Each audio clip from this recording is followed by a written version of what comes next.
Bonsoir, la question fait débat depuis longtemps sans qu'aucune réponse formelle puisse être apportée. Il n'empêche, cette étude laisse perplexe. Des chercheurs de l'ULB ont exposé des fourmis à des ondes GSM. Très vite, les animaux sont non seulement désorientés, mais ils perdent de 50% de leur capacité, un résultat qui donne à réfléchir. Jimmy Méo et Kinerkan.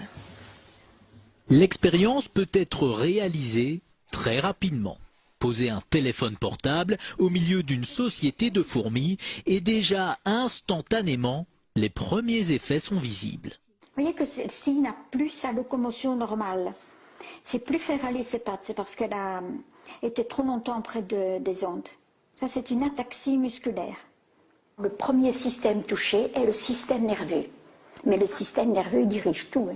Il dirige la locomotion, il dirige la perception des signaux émis par les autres, il dirige le comportement, etc. Donc tout est affecté.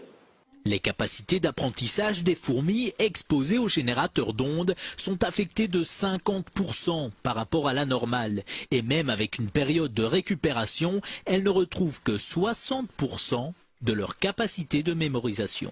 J'ai éteint le générateur, elles ont récupéré un peu et ont pu apprendre, mais n'ont plus jamais réatteint leur niveau initial. Il en est de même pour 7 fourmis exposées aux ondes du GSM. Si on arrête tôt l'expérience, elle va récupérer. Si on continue, elle va mourir. Les dangers pour l'homme sont aussi à prendre au sérieux. Par exemple, l'oreille à laquelle on colle notre téléphone est très sensible. Imaginez les structures que nous avons dans l'oreille. Nous avons des cellules ciliées dans l'oreille.